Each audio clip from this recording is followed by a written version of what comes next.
주 없이 살 수 없네 라는 제목으로 하나님 말씀 전가합니다.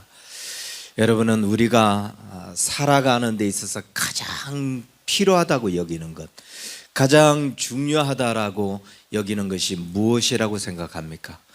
내가 살아가는 데서는 이것이 가장 있어야 되는구나, 내가 사는 데 있어서는 이게 제일 중요한 거구나 라고 여기는 게 뭐냐라는 거죠. 어쩌면 사람들은 지금 자기가 가장 필요로 하는 것, 그걸 대답할 수 있을 겁니다. 건강이 필요로 한 사람은 건강이라고 이야기할 거고, 돈이 필요로 여기는 사람은 돈이라고 말할 거고, 명예가 필요한 사람, 인간관계가 필요한 사람은 인간관계라고 이야기할 겁니다. 그런 것 같습니다.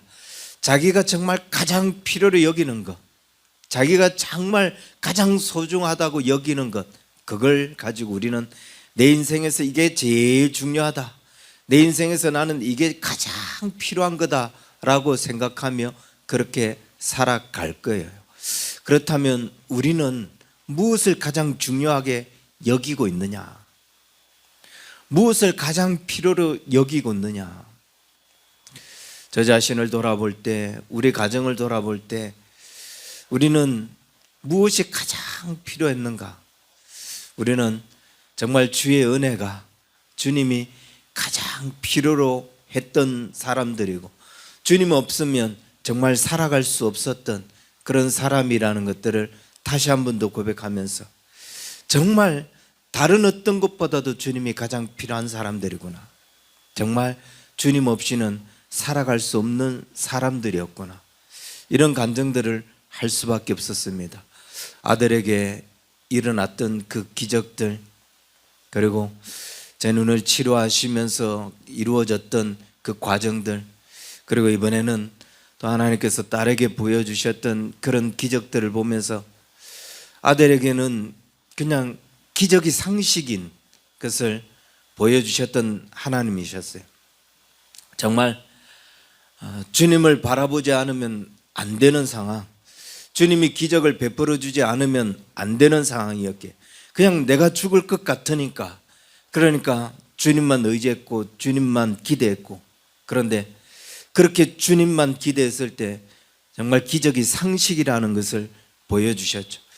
하나님이 지금도 살아 역사하셔서 간섭하시고 역사하시는 것, 이건 하나님의 기적 아니면 설명이 안 되는, 그래서 담당 의사도 그런 기적들을 고백하게 하는 그런 하나님의 일들, 아직도 그 하나님을 우리는 잊을 수가 없습니다. 그런데 이번에 또다시 하나님이 놀라운 은혜를 베풀어 주시는데, 이번에는 우리가 하나님이 우리에게 응답을 하셨고 약속을 하셨는데, 그 약속을 기다리는, 이 응답을 기다리는 과정에서 무엇보다 참 감사했던 게 흔들리지 않았다는 거예요. 하나님의 약속을 꼭 붙잡고 상황이 전혀 아닌 것 같음에도 불구하고 가족들도 그렇고 딸도 그렇고 이 하나님이 약속하신 부분에서 흔들리지 않는, 그래서 저는 그 믿음 보고 너무나 대견스러웠고 그 믿음이 너무 감사했어요. 하나님 앞에 다른 어떤 것보다도 이런 믿음으로 주님을 바라보고 있다는 것, 그게 가장 감사했어요. 그런데 그 믿음으로 주의 약속을 붙잡고 있을 때 하나님은 하나님이 어떤 분이신지를 보여주셨고, 그것을 경험하면서 하나님은 이런 분이구나, 하나님은 정말 그분을 신뢰하고 그분을 의지하는 자에게 하나님께서 이런 일들을 이루시는 거구나. 지난주에도 말씀을 드렸지만 우리가 세상에 속해서 살아가니까 세상이 어떤 법칙을 정해놓고 규칙을 정해놓고 세상이 정한 규칙을 지켜야만, 그 원칙을 따라야만 우리가 살 수 있는 거라고 생각해. 우리가 이 세상을 살아가는데, 아니 어느 직장을 들어가는데 그 직장에서 원하는 기준이 있는데 그 기준을 맞춰야 우리가 그 직장에 들어갈 수 있는 거 아니냐. 이게 우리가 살아가는 삶이라고 생각해. 신앙은 형식이고 삶은 현실이다. 그래서 우리는 세상 기준을 따를 수밖에 없다라고 여겨요. 그러나 명확하게 하나님은 하나님의 원칙이 우선이라는 것을 보여주신 것이죠. 하나님의 약속이 이 세상을 사람들이 정해놓은 기준으로 세상이 돌아가는 것처럼 보이지만 그 모든 것들을 하나님이 정하신 뜻 가운데 하나님이 약속하시고 하나님이 정하신 계획대로 흘러가게 된다는 것. 그래서 하나님 약속만 붙잡으면 그 기준이 필요 없다는 거예요. 하나님의 은혜만 붙잡으면 그 원칙들이 필요 없다는 거예요. 하나님은 세상 기준을 넘어서 역사하시는 분이라는 거죠. 그 은혜를 고백하고 그 사랑을 경험하면서 정말 우리는 주 없이 살 수 없는 그런 하나님의 사람들이라는 것을 경험하게 되는데 어디 우리뿐입니까? 우리의 모든 삶이 우리가 살아가는 모든 순간들이 정말 그 은혜 아니면 살 수 없는 그런 사람들 아닙니까? 오늘은 이 부분들을 좀 더 한번 깊게 한번 짚어봤으면 좋겠습니다.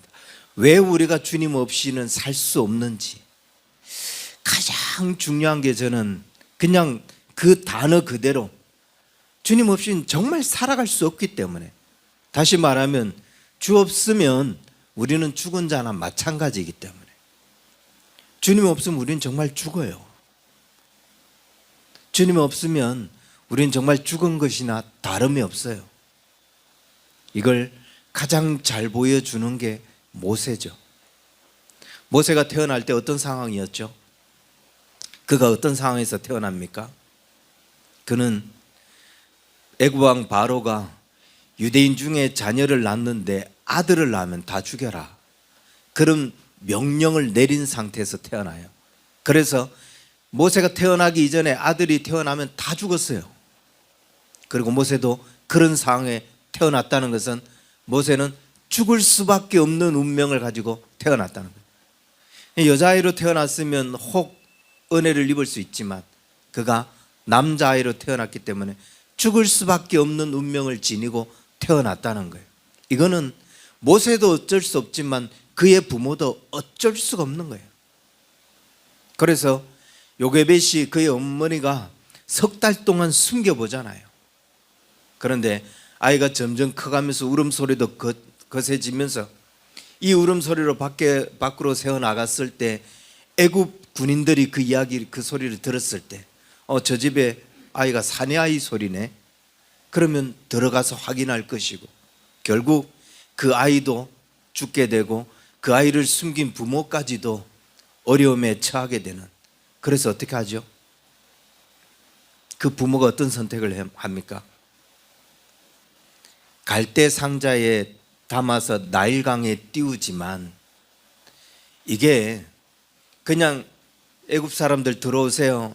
우리가 사내 아이를 낳았습니다 라고 이야기하면서 그 아이를 그들 손에 주는 것과 이 아이 갈대 상자에 그냥 띄우는 것과 그건 하나의 똑같은 행동이에요. 무슨 말이냐? 그냥 죽게 놔둔다는 거죠. 하나님이 어떤 기적을 행하지 않으면 단지 유일한 차이는 갈대 상자에 띄우면서 하나님이 혹시라도 기적을 행하시면 하나님이 혹시라도 은혜를 베푸시면 이 아이가 살 수 있지 않을까. 그러면서 하나님을 향한 그 기대 하나로 이 아이를 띄운 것 뿐이지 그냥 죽게 내버려 둔 것과 똑같다는 거죠. 근데 이게 미묘한 차이인 것 같지만 여기에 어마어마한 차이가 있어요. 혹시라도 하나님이 그를 살려주시면 혹시라도 뭔가 기적을 일으켜주시면 그 아이가 살지 않을까. 이게 세상 사람들과 우리가 살아가는 다른 이유라고. 이게 우리의 삶의 유일한 힘이라고요. 저들은 그냥 죽게 내버려 두는 거예요. 그냥 죽도록 손을 놓는 거예요. 어쩔 수 없다. 너는 애굽인에 의해서 죽어라. 갈대아 상자에 띄워서 아무도 없으면 넌 그냥 죽어라. 내가 너에게 할 수 있는 건 없다. 그런데 혹시 하나님이 은혜를 주시면, 근데 그 혹시라는 그 일이 우리의 삶에, 여러분, 이런 일들이 얼마나 많아요. 우리가 손쓸 수 없는 일들이 너무나 많습니다. 우리 힘으로 어떻게 할 수 없는 일들이 얼마나 많은지 말아요. 사건, 사고, 질병, 갑작스럽게 당하는 교통사고, 그냥 죽음으로 내놓는, 내 손을 놓는 순간 죽는다는 거 알아요. 그렇다고 해서 붙잡는다고 그 아이가 사나요? 아니요. 손을 놓을 수밖에 없는 상황이, 요게벳처럼 갈대아 상자에 띄울 수밖에 없는 상황이 온다고요. 그런 일들이 너무 많다는 거죠. 그런데 그 갈대 상자에 띄우면서 우리는 뭘 기대하죠? 하나님이 혹시 기적을 행하시면, 이게 우리의 삶이에요. 근데 그때 무슨 일이 일어나죠? 하필이면 그때 바로의 딸 공주가 거기서 모욕을 하고, 하필이면 갈대 상자에 떠내려오는 모세를 발견하게 되고, 그러면서 그 아이를 양자로 삼잖아요. 이게 하나님의 은혜라고요. 이게 하나님이 주시는 기적이라고요. 이게 우리의 삶에 주님께서 늘 행하시는 기적이라고요. 그런데 우리는 이걸 기적이라고 말하죠. 그런데 이건 기적이 아니에요.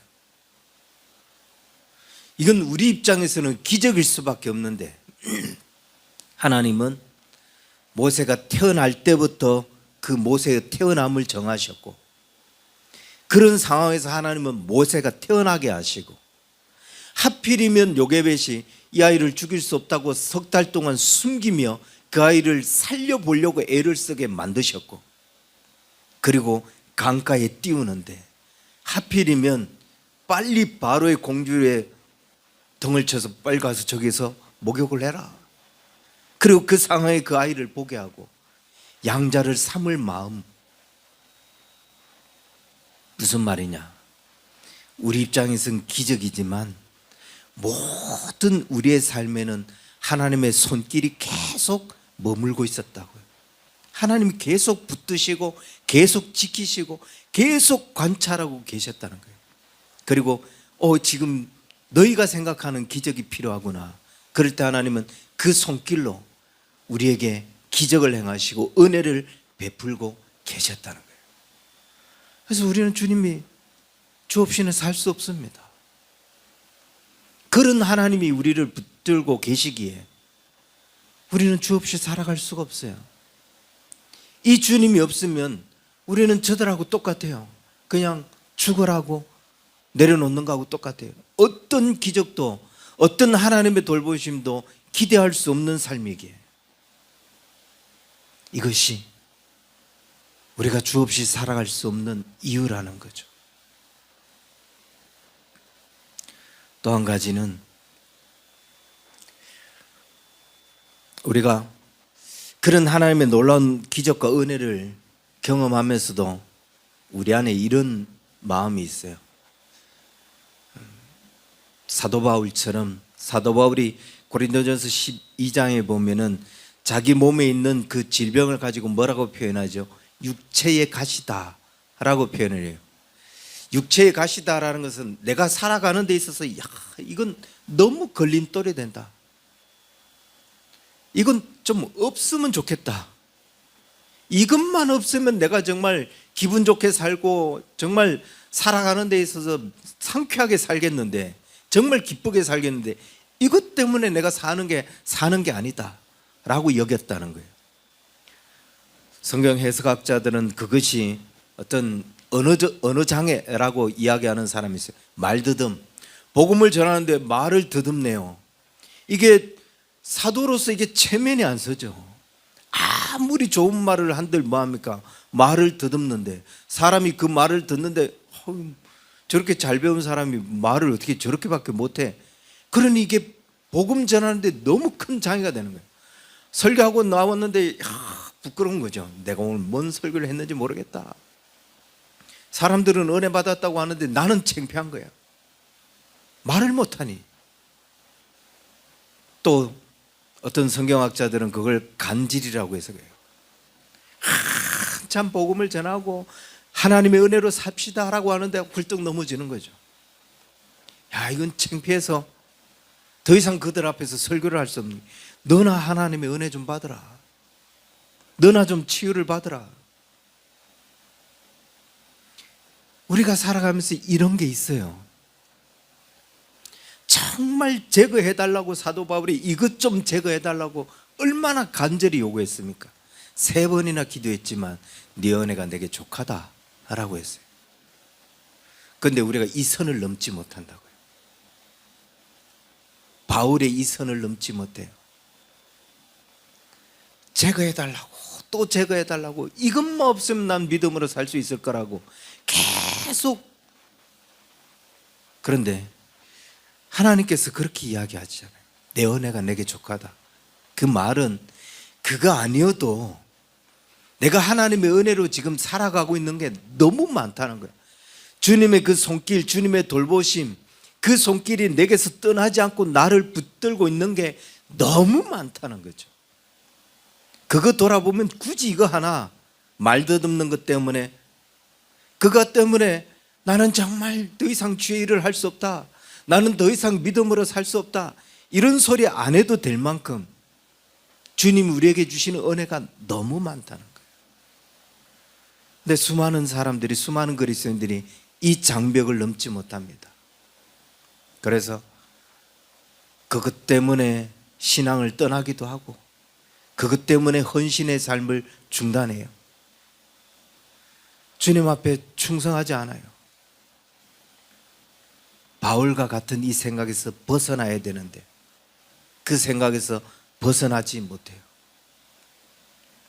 돌아보면 하나님의 은혜가, 돌아보면 여전히 하나님의 그 뜨거운 사랑의 손길이 우리를 붙들고 계시는데 그걸 보지 못한다는 거죠. 주의 은혜를 보시길 바라요. 여전히 내게 충만한 은혜를 베풀고 계시는 그 하나님의 손길을 볼 수 있기를 바라요. 우리가 주 없이 살 수 없는 또 다른 이유는 그 무엇든 은혜보다도 가장 큰 은혜를 우리는 구원이라고 말할 수 있는데요. 정말 내가 지금까지 살아온 게 하나님의 은혜인데 그 모든 은혜 가운데 가장 큰 은혜는 구원의 은혜입니다. 이 구원의 은혜가 얼마나 크고 위대한 은혜냐, 그거는 노아를 보면 알 수 있습니다. 노아에게 역사하셨던, 창세기 6장에 보면, 창세기 6장 5절부터 6절에 보면 이렇게 기록하고 있어요. 여호와께서 사람의 죄악이 세상에 가득함과 그의 마음으로 생각하는 모든 계획이 항상 악할 뿐임을 보시고 땅 위에 사람을 지으셨음을 한탄하사 마음에 근심하시고. 하나님이 사람을 봤는데 그 사람이 하는 모든 행동이 다 악하다는 거예요. 그 마음에 무엇을 정하고 그 정한 마음이 너무 악한, 항상 악한 거예요. 무슨 계획을 세우고 행동하는 건 뭐다 악하니 하나님께서 그 사람을 만든 걸 한탄하셨다고 했어요. 여러분, 창세기에 하나님이 우주 만물을 만드실 때 좋았다, 보기에 좋았다 라고 하셨는데 사람을 만드셨을 때 어떻게 하셨다고요? 심히 좋았다고 했어요. 얼마나 기뻤는지. 그런데 그 사람이 하는 행동도, 그 마음에 품은 것도 항상 악하니까 하나님이 그 인간 때문에 한탄하시고 그 인간들 때문에 마음에 근심을 하셨다. 여러분, 이 말씀은 절대로 우리가 가볍게 지나칠 수 없는 말씀이에요. 노아 시대에 그 이후 세상 사람들은 점점 더 좋아지지 않았어요. 사람들은 그 하나님의 심판을 받고 난 후에 정말 깨닫고 하나님만 찬양하고 하나님만 바라보았느냐? 아니요. 지금 우리 시대 우리 사회를 보면은 노아 시대 사람들보다 더 악해요. 뭔 사람들이 어저께 한 사람이 와서 이야기를 하는데 와 나는 야 우리나라 사람이 이런 생각을 하고 산 탈북자들 보고 미친놈이라고 이야기하고 그냥 그 살지 왜 미친놈들이 도망을 왔냐고 그냥 그렇게 표현하는 걸 보고 내가 속으로 네 자녀가 거기에서 죽는 걸 보고 그래야 네 눈이 뒤집히지 내가 속으로 이 말을 해주고 싶어서 그래서 그냥 웃고 말았어요. 정말 사람들이 얼마나 악한지.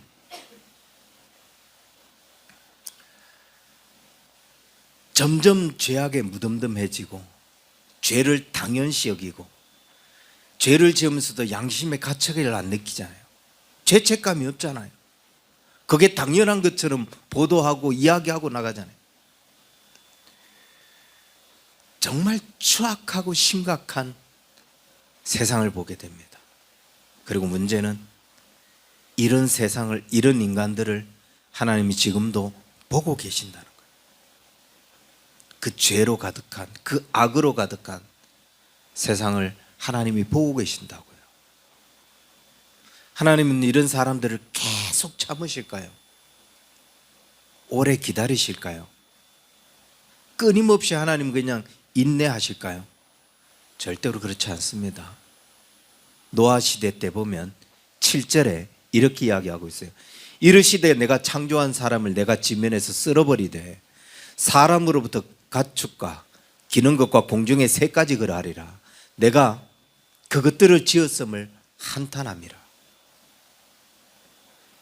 기다리고 기다리던 하나님이 더 이상 못 참겠다라고 하며 심판을 하셨어요. 지금 이 지면을 보며 지금 이 세상을 보며 하나님의 마음은 동일하시죠. 그리고 우리는 그 하나님의 심판대 앞에 반드시 서게 될 거예요.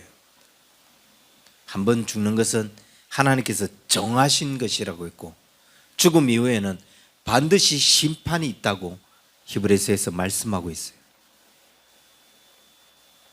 이게 정해진 길이에요. 그런데 여러분 성경을 보면 성경이 우리에게 정말 하고자 하는 이야기는 이게 아니에요. 성경이 우리에게 정말 이야기하고 싶은 것은 이 말씀이에요. 창세기 7장 23절에 보면 이렇게 이야기합니다. 지면의 모든 생물을 버리시니 곧 사람과 가축과 기는 것과 공중의 새까지나 이들은 땅에서 썰어버림을 당하였으되 오직 노아와 그와 함께 방주에 있던 자들만 남았더라. 그 사람들이 생각이 다 악하고 행동이 다 악해서 하나님께서 심판하셨다. 심판했다. 나는 너희를 쓸어버렸다. 이게 성경이 우리에게 이야기하려고 하는 이야기가 아니라고요. 세상이 이렇게 악하구나. 하나님이 그걸 보고 계시는 게 아니라고요. 하나님 정말 우리에게 말씀하시려고 하는 것, 정말 하나님이 보고 계시는 것은 노아와 그와 함께한 자는 방주에 남았더라. 무슨 말이냐? 하나님이 지금 보고 계시는 것은 노아와 같은 사람, 그런 세상에서 너희는 어떻게 살고 있느냐? 그 세상에서 너희는 어떤 믿음으로 살아가고 있느냐? 주님은 보고 계신다고요. 그렇다면 노아와 그 가족들은 어떻게 구원을 받았죠? 왜 구원을 받았죠? 노아가 성실해서, 당대의 완전한 자여서, 하나님의 말씀에 잘 순종해서 방주를 잘 지었기 때문에 그럴 거라고 다들 대답을 합니다. 그런데 여러분 창세기 6장을 다시 보면 노아가 당대의 완전한 자요, 하나님의 말씀에 잘 순종했다, 이런 이야기를 하기 이전에 6장 8절에 뭐라고 이야기하냐면 그러나 노아는 여호와께 은혜를 입었더라 라는 이 말씀이 먼저 등장해요. 무슨 말이냐? 노아가 구원을 받은 이유가 그가 뭔가 특별한 믿음을 가졌기 때문이 아니라는 거예요. 그가 뭔가 특별한 행동을 했기 때문이 아니라는 거예요. 노아의 이 이야기를 본격적으로 하기 전에 그러나 노아는 여호와께 은혜를 입었더라라는 이 말씀을 먼저 해주고 합니다. 왜? 오해하지 말라고요. 9절에 이렇게 이야기해요. 8절에 그러나 노아는 여호와께 은혜를 입었더라라고 말하고 9절에 노아는 의인이요 당대의 완전한 자요. 또 6장 22절에 가서 하나님이 명하신 대로 다 준행하였더라. 방주를 지으라고 했는데 그 말씀대로 다 준행하였더라라고 말하고 있어요. 가만히 노아의 인생만 보면 우리는 와, 노아 정말 어떻게 그 수년 동안 수백 년 동안 마른 하늘에, 그것도 산 꼭대기에서, 노래도 있잖아요. 어떻게 거기서 그렇게 사람들이 손가락질하고 비웃는데도 그렇게 평생 수고하면서 그렇게 방주를 지을 수 있을까? 정말 그는 완전한 자다. 그는 정말 엄청난 하나님의 말씀에 순종하는 사람이다. 정말 위대한 사람처럼 보게 돼요. 그런데 그가 그렇게 착하고 순종 잘했기 때문에 구원받은 게 아니라고요. 그 이전에 여호와께 은혜를 입었더라. 그 은혜가 노아가 하나님께 순종할 수밖에 없게 만들었어요. 그 은혜가 수많은 사람들이 손가락질 안 해도 나는 주의 말씀을 붙잡는다, 이런 결단, 이런 각오를 하게 만들었어요. 우리가 겪잖아요. 우리가 경험하잖아요. 은혜를 입으니까 사람들이 손가락질을 하는데도 교회를 갈 수밖에 없어요. 하나님이 이렇게 일하신다라고 주장하고 말할 수밖에 없잖아요. 은혜를 입어보니까. 그 은혜가 노아를 그렇게 살게 했다는 거죠. 그렇다면 우리가 이제 해야 할 일은 뭐냐? 노아는 그 은혜를 입으니까 노아는 의인이요 당대의 완전한 자요 여호와께서 말씀하시는 대로 다 준행하였더라라고 했습니다. 그럼 우리는 어떻게 되죠? 우리도 그 은혜를 입었으면 그 말씀에 준행하는 자가 돼야죠. 그 말씀에 순종하는 자가 되어야 되죠. 노아가 하나님의 은혜를 입어서 방주로 들어갔어요. 우리가 하나님의 은혜를 입어서 그리스도에게로 나아가게 되었죠. 노아가 믿음으로 그 방주를 지었어요. 우리가 믿음으로 예수 그리스도를 시인했어요. 그리고 영접했죠. 그럼 어떻게 해야 돼요? 노아처럼, 노아는 의인이요 당대의 완전한 자라. 그는 하나님과 동행하였으며, 이제 우리도 주님과 동행하는 삶을 살아야 되지 않겠느냐? 우리도 그 말씀에 순종하는 삶을 살아야 되지 않겠느냐? 그것이 우리가 주 없이 살아갈 수 없는 이유라는 거예요. 그 은혜를 입었기 때문에, 그 구원을 우리가 받았기 때문에. 마지막으로 한 가지만 더 이야기한다면, 이 은혜가 내가 뭐 특별한 재능을 가졌기 때문에 주신 건가요? 나는 어떤 특별한 성향을 가졌기 때문에 하나님의 이런 은혜를 입은 건가요? 하나님이 저 사람은 특별하게 좀 도와줘야 되겠다, 그렇게 정했기 때문에. 다른 사람들은 선택을 못 받았는데 나는 그 선택을 받았기 때문에 이런 은혜를 입는 건가요? 아니라는 거예요. 그냥 값없이 주시는 주님 은혜예요. 사도 바울이 이렇게 고백합니다. 나의 나된 것은 다 하나님의 은혜다.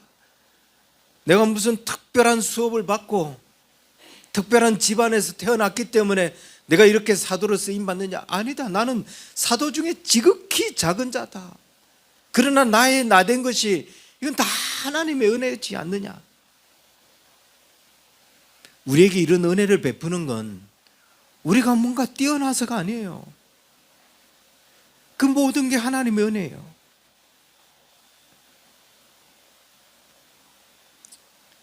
그 은혜가 있어서 우리를 또 은혜로 살아가게 해요. 그 은혜를 알기 때문에 우리가 또 은혜를 사모하게 해요. 여러분, 우리가 함께 신앙생활을 하지만 주변에 있는 그리스도인들을 봐요. 같이 구원을 받았는데 하나님의 은혜를 모르는 사람, 같이 하나님의 은혜를 입었는데 주의 일에 봉사하고 헌신할 줄 모르는 사람, 그에 비하면 저 사람은 같이 은혜를 입었는데 왜 헌신이 안 되지? 근데 왜 나는 헌신이 되지? 이건 주의 은혜 아닌가요? 저 사람은 주의 은혜에 감격하지 못하는데 나는 그 은혜를 받으면서 감격해요. 이거 은혜 아닌가요? 이건 정말 놀라운 은혜라고요. 저 사람은 믿음으로 살 수 없는데 나는 믿음으로 살고 있어요. 믿음으로 살려고 몸부림치고 있어요. 이거 얼마나 귀한 은혜예요. 이 은혜를 알기 때문에 우리는 또 주 없이 살 수 없는 거죠. 우리의 모든 삶은 주님 없이 살아갈 수 없는 삶입니다. 그러기에 그래서 더 하나님의 은혜를 사모하고